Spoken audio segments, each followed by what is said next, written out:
don't even know that I like Blue Raspberry. It's a little too sweet. It's too sweet. It's too sweet.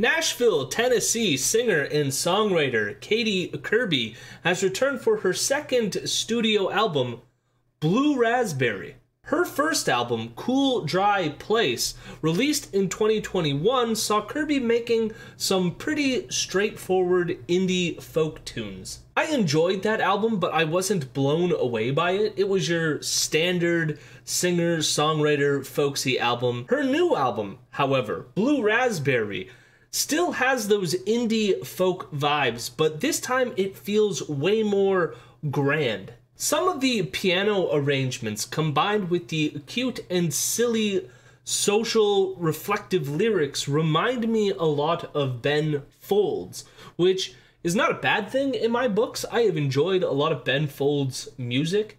Of course, Katy Kirby is different. She is not Ben Folds, but this sort of like affect is similar between both of them. The album begins with the piano ballad Redemption Arc. This is a cute song about having very literally a redemption arc, with a great line in the pre-chorus, "I raise up a glass to your personal growth." This, of course, gives it this sarcastic feeling to a person who is apologetic, maybe a little too apologetic. There was also this great moment during the chorus when the title of the song is sung by Kirby. The music for a second feels like it's coming apart, which adds a bit of tension to what is otherwise a pretty tune. I think it also signals that maybe the redemption arc is Kirby's and not this other person, which comes more into focus, I think, as the album progresses.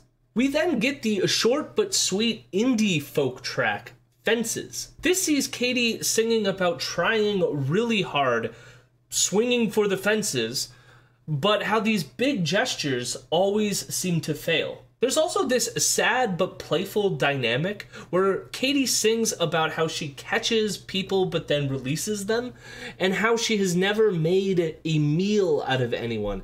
The cute wordplay here is really a strength on this album. I also like how the word fences can mean so many different things, whether it means a boundary that keeps others from outside from getting in, or like you're putting up boundaries, personal boundaries. There's also the domesticity of it, you know, the white picket fences kind of vibe.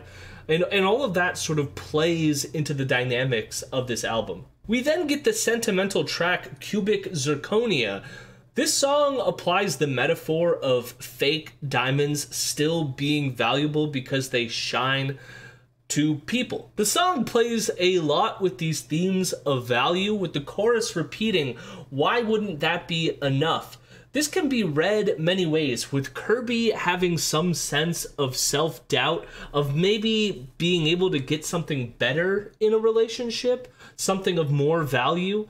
Lyrically, I feel this song is the centerpiece of the album. For example, in the next track, Hand to Hand, which again lyrically speaks about romantic partners in terms of these economic relationships, with it literally being a contract finalized with a handshake. However, even in this song, there is this added element of holding on too long, with Kirby singing a promise you're still hell-bent on keeping, which seems to be a call for divorce or separation, that maybe we shouldn't hold on to these things, even though there is this maybe socially implied obligation. The track has this slow, brooding vibe with these airy ambient elements that add some nice dynamics to this album. We then get the slow-paced Wait, Listen, which is a song about having an affair with a woman.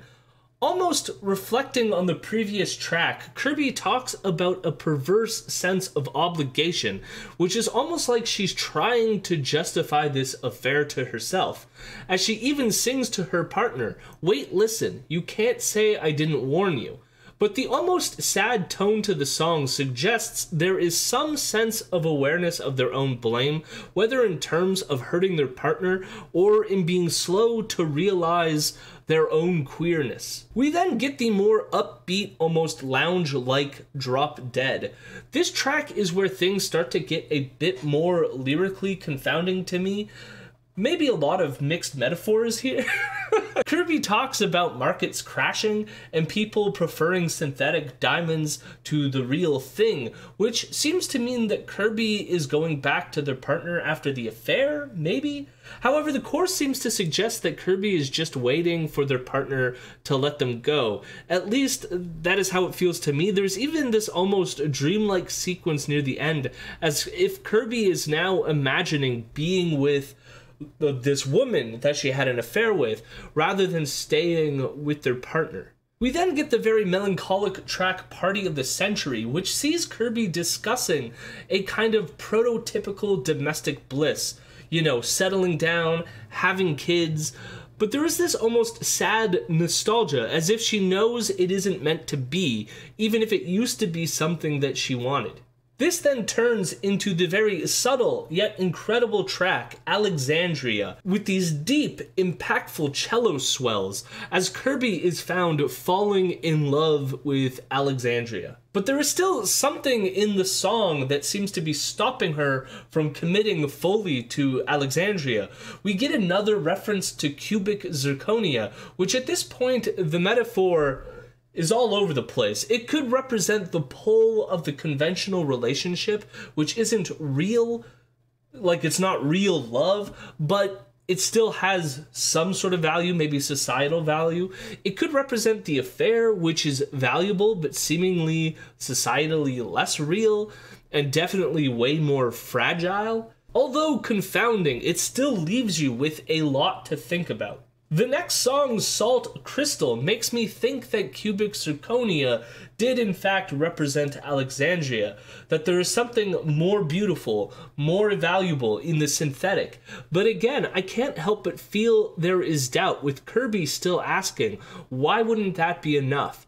The song has a nice build to it with these swelling violins, even though things still do not feel resolved in the song. The title track, Blue Raspberry, embraces the synthetic, with blue raspberry being a flavor that was artificially created in a lab, much like Kirby reflects that her partner, this woman that she's falling in love with, was also possibly synthetically created in a lab. You know, she's so beautiful, she was constructed.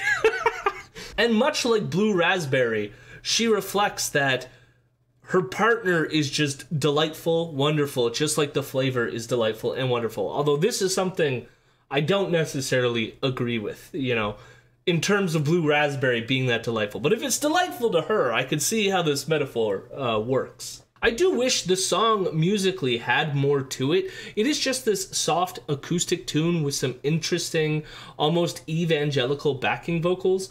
I do, however, appreciate that there's this organ that starts to fade in near the back end of the song, and the organ again sort of represents this almost church-like or Christian vibe to it. The closing track, Table, has a bit more of a rock vibe, where Kirby paints this picture of domestic normality with its patriarchal and Christian framing. However, there was also this element of charity that if she wanted to, she can come back like the tired and the poor, that there will always be a plate.